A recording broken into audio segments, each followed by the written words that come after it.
Merci, si vous voulez nous rejoindre. On va avoir un petit temps là pour les questions, s'il y a des questions dans la salle, avant d'aller faire le repas. Sébastien ?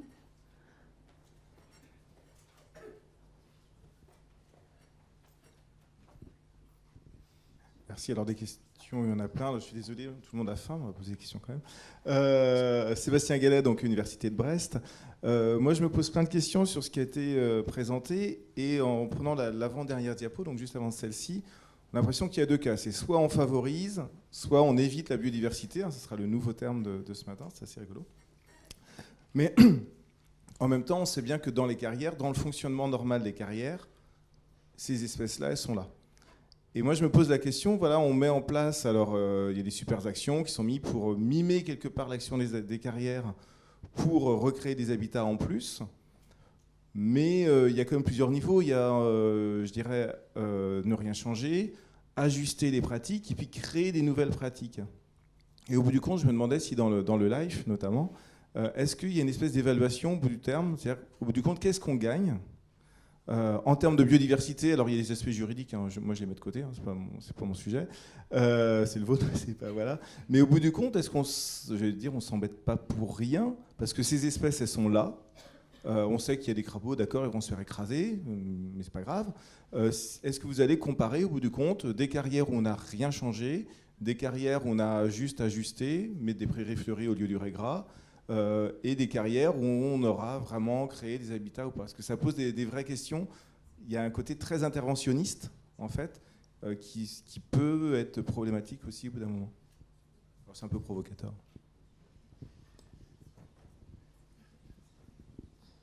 Voilà.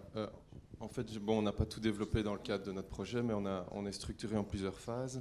Et donc, il y a une première phase qui a commencé en 2016, qui court jusqu'à quasi 2020, qui incluait 14 carrières, où là, c'était vraiment des carrières pilotes dans lesquelles on fait d'abord, enfin, on a un processus général dans chaque carrière qu'on implique, c'est-à-dire qu'on fait d'abord un inventaire complet biodiversité de la carrière avant même de faire toutes les actions. Et puis ensuite, dans ces 14 carrières, donc il y a eu un monitoring qui a été fait ici en 2018 et qui sera de nouveau refait en 2020. Donc là, on essaye vraiment, sur ces 14 carrières pilotes, d'évaluer l'effet de nos actions concrètement sur les populations et même sur les espèces qui peuvent se développer ou arriver, etc. Donc après, on a d'autres carrières qui s'impliquent, donc on en a encore une douzaine après qui s'impliquent dans d'autres phases, où là, alors on est plus dans des phases de réplication et on n'aura plus cette évaluation parce qu'on veut à la fin arriver à un schéma qui soit réplicable de manière plus rapide et plus autonome dans les carrières. Donc ça, c'est notre objectif. Maintenant, sur les carrières où on ne fait rien du tout, ça, on prend le parti d'inclure des carrières justement qui sont toujours volontaires à faire des choses.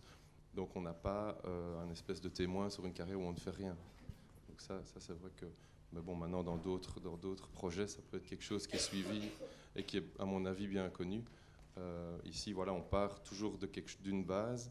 On a déjà les espèces protégées souvent dans les carrières, donc c'est là qu'on se distingue d'autres concepts de nature temporaire où on part peut-être de rien dans des zonings industriels par exemple ou autres. Ici, on a déjà toute une série de choses, mais on le développe de manière à amplifier, à ce que la carrière devienne plutôt une source qu'un puits au final. Juste pour compléter le propos, par opposition à ce qui est dit, on sait faire aussi pour qu'il n'y ait rien. Et quand on dit on évite l'ornirage, par exemple, on évite la création de mares, tous les carriers aujourd'hui savent ça, que si on laisse des mares un peu partout, évidemment il va y avoir des crapauds, il va y avoir des batraciens qui vont se développer un peu partout.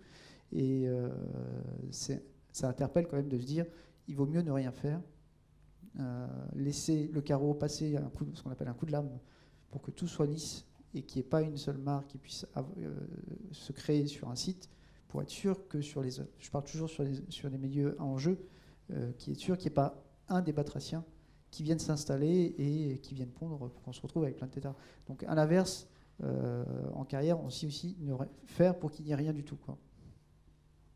Et quand tu parles des effets, évidemment tu te positionnes sur les effets sur la biodiversité.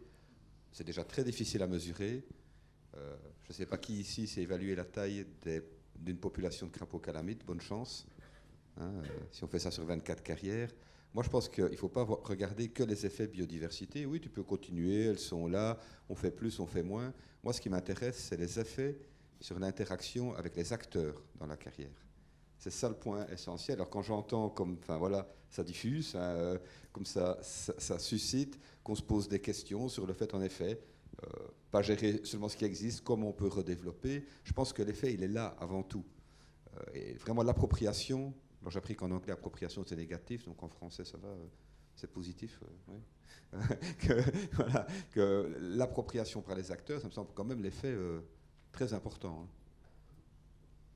Hein. Moi je voulais compléter, répondre à ta question Sébastien. Moi ce qui me gêne, c'est que dans ta question, tu as déjà éludé la partie de la réponse. C'est-à-dire que je mets de côté le côté juridique et je vous pose la question en disant entre ne rien faire, faire un petit peu en accompagnement et faire quelque chose de très volontariste, c'est quoi le cas? Les espèces, elles existent déjà, elles existent probablement, elles s'adaptent. Souvent le carrier, il sait ou il ne sait pas, ou il fait semblant de ne pas savoir. Des fois, il découvre réellement des bestioles. Grosso modo, elles étaient déjà là. Mais la vraie question, c'est le problème juridique. C'est-à-dire que le fait de faire quelque chose, c'est-à-dire que dans ton postulat de départ sur ta question en disant je mets de côté, non, rapatrie ta question, parce que je pense que les carriers, au moins des Hauts-de-France ou de France, ils sont dans un stress permanent.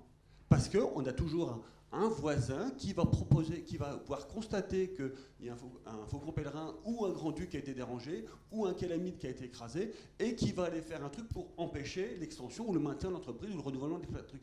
Donc la vraie question pour moi, c'est que les carriers s'approprient le sujet.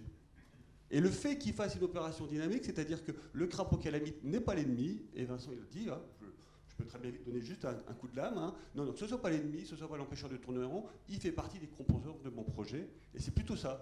Et Grégory l'a dit, ça veut dire de faire rebouger les rapports de force et les rapports des individus par rapport à la question. Et donc, dans le live, alors l'aspect juridique, c'est vous qui l'avez vraiment suivi, mais vu de l'extérieur, moi, ce qui m'a étonné, et on n'est pas toujours tous exactement sur la même longueur d'onde dans ces aspects, c'est le projet live avec FedEx comme opérateur qui a fait bouger l'administration. Hein. C'est le projet qui est venu avec les solutions devant l'administration, donc le département nature-forêt, et qui a dit voilà, et qu'est-ce qu'on fait? On adopte la circulaire, on interprète les circulaires on émet une circulaire qui interprète la loi et la dérogation, c'est ça, et puis ça repasse. Donc vraiment, c'est intéressant d'un point de vue sociétal. Tu vois, et finalement, l'administration, elle était super demandeuse. Hein. De l'analyse et du schéma et de comprendre, parce que tout le monde bloquait dans le schéma. Bonjour, Audrey Muraté de l'ARB, Agence régionale pour la biodiversité en Île-de-France. Donc moi, suite aux interventions de ce matin, j'ai découvert un vocabulaire auquel je ne m'attendais pas, notamment d'éviter les conditions favorables à l'installation d'espèces protégées, en même temps que d'éviter l'installation d'espèces exotiques envahissantes. Et là, je viens d'entendre, on sait faire pour qu'il n'y ait rien. OK. Donc, en fait, moi déjà, juste ça me fait vraiment très peur. C'est-à-dire que, OK, en phase chantier, on sait faire pour qu'il n'y ait rien, mais ça veut dire qu'on sait faire aussi pour qu'il n'y ait rien, même très en amont, quoi. Donc, pour justement éviter tout un tas de choses. Et donc, moi, ça me questionne énormément. Parce que quand on parle aussi de mise en danger juridique, je trouve que c'est hyper fort comme notion, sachant que justement pour protéger cette biodiversité, c'est ce qui a été soulevé ce matin, on n'a vraiment pas grand-chose. On a les dérogations effectivement d'espèces protégées, mais ça veut dire que déjà on met de côté toute cette nature ordinaire, cette nature temporaire qui, on le sait, les médias en parlent tous les jours, elle décline mais de façon dramatique et on n'a rien pour protéger cette nature ordinaire qui est le socle du reste des espèces. Et donc, face à ça, on a les déclarations d'utilité publique. Effectivement, la majorité des dérogations d'espèces protégées passent. Donc finalement, où est la mise en danger? Là, en général, ça passe. Donc, j'en ai vu des dossiers passer et c'est voilà. Donc, moi, je dirais plutôt que de mise en danger juridique, je parlerais plutôt de prendre ses responsabilités vis-à-vis de la biodiversité, quand on est un acteur de terrain qui va avoir un impact assez conséquent sur cette biodiversité. Et donc un peu comme ce que vous proposez, de considérer cette biodiversité comme un élément du chantier et donc l'intégrer dès le départ, quoi, dans toute la programmation, la planification, et qu'elle fasse vraiment une partie beaucoup plus conséquente. Moi, j'irais même plus loin, quoi, beaucoup plus conséquente que simplement creuser et puis détruire et puis aller plus loin sur les espaces alentours. Voilà. Mais j'avoue que j'ai découvert des termes qui sont assez, qui sont assez surprenants, quoi. Juste, d'abord, je vous remercie pour votre intervention parce que je m'attendais un peu à ce que quelqu'un émette cet avis-là dans le public, évidemment. D'abord, votre logique, évidemment, tout le monde peut l'entendre et je ne vois pas qui aujourd'hui ici peut s'opposer à ça, moi non plus, évidemment. Après, il faut être clair, le monde de l'entreprise, il doit être pragmatique. Et on est dans un monde où on est en concurrence. Donc notre objectif, notre objectif premier aujourd'hui, il est de faire perdurer l'entreprise, de la rendre profitable, etc. On est confronté à une problématique légale. Aujourd'hui, quand je viens m'exprimer face à vous, c'est qu'on a dépassé ce stade-là. On va beaucoup plus loin que ce que nous sommes obligés de faire. Des dérogations d'espèces protégées, si on est obligé d'en faire, on le fait. On ne se cache pas derrière un coup de lame au préalable, comme vous pouvez l'imaginer dans mes propos précédemment. Non, aujourd'hui, on est quand même arrivé à un stade un peu plus élevé que celui-ci. Alors, ne vous inquiétez pas sur nous, en tout cas, sur moi, en tout cas. Bien sûr, non, mais ce que je veux dire, voilà. Aujourd'hui, nous, on se dit juste qu'on ne peut pas faire plus. Voilà. Et si je viens en présentant des choses de manière un petit peu exagérée pour que chacun puisse réagir, c'est aussi pour dire qu'aujourd'hui, on ne peut pas faire plus et qu'on pourrait. On a les milieux pionniers pour le faire. On a des engins qui sont à demeure pour pouvoir faire des zones humides quand c'est possible. On pourrait aujourd'hui être un vecteur encore supplémentaire de la biodiversité et on ne le fait pas. Voilà, c'est tout. C'est dommage. Et si on vient s'exprimer sur ces propos-là, c'est aussi pour pouvoir dire, nous on se met en danger en tant qu'entreprise, certes, et le principe de la biodiversité, c'est pas ça, quoi. C'est aller plus loin que ça, je suis d'accord avec vous. Mais avant tout, on ne peut pas mettre en danger notre entreprise. Oui, juste pour compléter, effectivement, les propos sont volontairement caricaturaux, mais il faut bien voir que en l'état actuel de la réglementation sur les dérogations sur les espèces protégées, le cadre est si rigide qu'effectivement, toute perturbation intentionnelle d'espèces protégées devrait donner lieu à une dérogation. Donc, à la limite, je veux être tranquille, je ne fais pas de suivi, je perturbe, mais pas intentionnellement, c'est plus facile. Nous, ce qu'on voudrait, et c'est ce qu'on a essayé de montrer, c'est que oui, il y a des opportunités, on essaie d'accompagner par de la formation, mais il faut aussi que tout ça soit accompagné d'un cadre qui soit plus souple sur la gestion de ces espèces protégées, notamment de toutes les espèces qui sont inféodées aux écosystèmes pionniers. Et ça a été bien dit ce matin, c'est des espèces quand même qu'on retrouve de façon récurrente sur les fronts, sur les carreaux de carrière, etc., pour lesquels aujourd'hui, il y a vraiment une zone grise juridique. C'est-à-dire qu'elles ne sont pas dans la dérogation initiale, et une fois qu'elles sont gérées, le temps de déposer un dossier, de les gérer, d'adapter éventuellement l'exploitation de la carrière, voire le plan de réaménagement, ce sont des durées assez considérables. Et aujourd'hui, sur la jurisprudence, alors, heureusement, on a beaucoup de dérogations qui sont accordées. Par contre, lorsqu'elles sont attaquées, la plupart du temps, l'arrêté préfectoral est annulé pour les raisons impératives d'intérêt public majeur. Et voilà, il y a d'autres aménagements qui ont fait l'objet de DUP, etc., pour lesquels l'intérêt public majeur n'a pas été reconnu par le juge. Voilà, pour les 900 entreprises de carrière en France, c'est quelque chose de compliqué. Enfin, je comprends bien l'intervention. Moi, je suis un naturaliste. En priorité, quand on détruit une pelouse calcaire, je ne suis jamais très content. Ça me prend dans les tripes, même si on la reconstitue. Maintenant, par rapport au problème de la biodiversité, je pense à un moment, il faut quand même hiérarchiser. Et il y a en tout cas un message ici auquel il faut faire attention. On a un secteur qui est en réflexion, qui avance, qui prend des risques, même si nous ne les percevons pas de cette façon. Moi, j'ai appris à découvrir ce qu'était le secteur de l'extraction, les enjeux économiques et comment, quand on a un blocage pour une espèce, on peut bloquer une exploitation pendant 3-4 jours. Et ce que ça a comme effet sur les salaires des personnes et l'ensemble. Donc on doit quand même avoir ça en tête. Si on regarde un paysage global, quel est l'impact d'une carrière par rapport à l'impact de l'agroalimentaire? Où est l'agroalimentaire industriel aujourd'hui dans le débat? Où est la pétrochimie aujourd'hui dans le débat? Donc ce que je veux dire par là, c'est quand même attention dans nos approches d'écologues, de défenseurs de la biodiversité, à aller chercher des éléments où on avance pour les mettre en avant, les faire fonctionner. Avec des éléments, on peut entendre, hein, on entend exactement la même chose dans, moi je peux le dire, dans le cadre du live.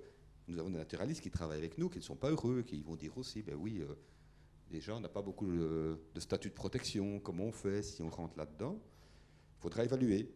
Il faut évaluer au fur et à mesure le processus, s'il va bien dans la bonne direction. Ce n'est pas un blanc-seing tout de suite, on avance, n'importe comment. Mais je pense qu'il ne faut pas bloquer les acteurs qui veulent aller de l'avant, parce qu'un cadre juridique n'existe pas dans un sens ou dans l'autre. Il n'est pas assez fort, il est fort, il faut essayer de les créer, il faut les réfléchir, et voilà, il faut avancer comme ça.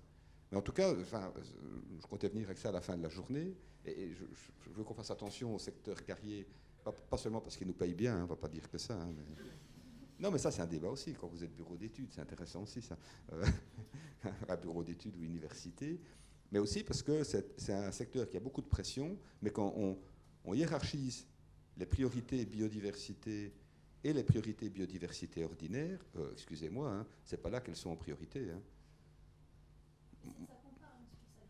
Oui, c'est ça, voilà. Moi j'attends, mais on fera peut-être la synthèse à la fin, j'attends de voir l'agroalimentaire industriel, la pétrochimie dans le débat. Pas simple. Hein? Oui, dans la pétrochimie, on sait, ça va. Est-ce que je peux parler avec le micro que j'ai, mais ceci dit, je vais aussi poser des questions là-dessus à Marthe. Peut-être que je peux la laisser parler avant. Je voulais juste revenir sur le statut de la biodiversité ordinaire. J'espère ne pas avoir mis un faux message. Donc j'ai dit qu'il n'y avait pas de statut juridique particulier sur la nature ordinaire. Mais la nature ordinaire, elle doit être prise en compte. Dès lors que vous avez une étude d'impact, l'étude d'impact, elle porte sur la biodiversité. Et elle ne porte pas sur la biodiversité extraordinaire, remarquable ou protégée. Elle porte sur toute la biodiversité. Ce qui fait que les mesures d'évitement, de réduction et de compensation, elle doit porter également sur la nature ordinaire. Peut-être la dernière question, parce que je vois que le temps file. Donc Julia Sêtre de Hop Biodiversité, qui s'occupe de biodiversité sur les aéroports. Donc je trouve ça très intéressant et ça rejoint vraiment tout ce qui s'était dit il y a 2 ans au fameux colloque économie et biodiversité qui va être reproduit le mois prochain. Et ça rejoint aussi tout le débat qui est en ce moment au niveau de la stratégie nationale pour la biodiversité et comment s'orienter pour permettre des engagements biodiversité où tout le monde s'y retrouve. Par contre, du coup, ma question, elle porte vraiment sur l'aspect juridique parce que je suis un peu surprise par rapport à un usage habituel des choses. Moi, j'avais cru comprendre que quand on était dans un usage habituel, il n'y avait pas besoin ni d'études d'impact, ni de remettre en cause ce qui était fait. Et l'exemple que nous donnait récemment un membre de notre comité scientifique, c'était qu'on pouvait faire une coupe à blanc dans une forêt sans que personne n'intervienne. Par contre, si on voulait faire une tranchée au travers, là, il fallait une étude d'impact et on était extrêmement limité. Donc nous, sur les aéroports, on est confrontés aux mêmes choses, mais j'avais cru comprendre que tant qu'on était dans l'usage habituel, entendu et en dehors du fait qu'il est parfois facile d'obtenir, pour des raisons impérieuses, des dérogations sur les aéroports, j'avais cru comprendre que tant qu'on restait dans l'usage habituel, même si nous, en tant qu'association intervenant, on découvrait quelque chose, ça ne remettait pas en jeu l'exploitation. Alors, usage habituel, ça ne me parle pas en tant que juriste. Moi, il me semble que dès lors qu'on a des textes qui disent qu'on touche une espèce protégée, qu'on ait eu une étude d'impact ou pas avant, on touche une espèce protégée, donc une demande de dérogation doit être déposée. Et demande de dérogation, ça ne veut pas dire que la dérogation sera systématiquement accordée. Donc les industriels ont tout intérêt à ce qu'on trouve.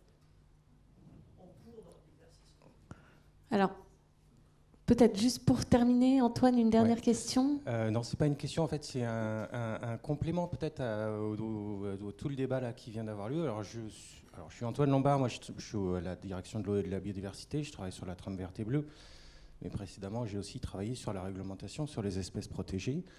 Donc, on a vu le texte de loi, effectivement, qui est une transcription directe de la directive Habitat, en fait, et sur laquelle on n'a pas de marge de manœuvre. Et aucun pays n'a de marge de manœuvre, sinon il est attaqué pour défaut de transcription. Donc là, les choses sont claires. Par contre, il faut regarder les arrêtés après. Et par ailleurs, la Commission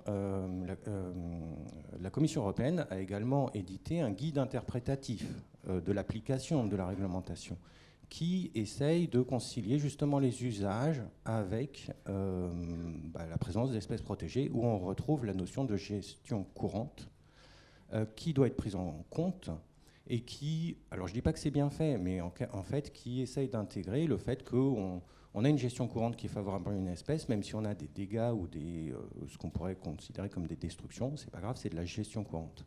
Ça a été appliqué en partie dans les arrêtés de la réglementation espèces protégées et non pas dans les parties du Code de l'environnement. Pour la flore, par exemple, cette notion de gestion courante, elle est intégrée depuis le début de la réglementation, ce qui fait qu'un agriculteur peut tout à fait faucher ses prairies et faire sa gestion courante. On a essayé de le développer parce que cette notion a été pas du tout, a été mal comprise et mal cadrée. Donc il y a quelques années, on a essayé de la préciser justement en adaptant à des activités comme les carriers, etc. On a eu un veto de tout le monde quand on a fait ce travail-là, autant des protecteurs de la nature que des socioprofessionnels. Je le précise aussi. Donc voilà, et pour terminer, simplement, Didier en introduction disait, oui, nous, on a besoin, l'administration a besoin de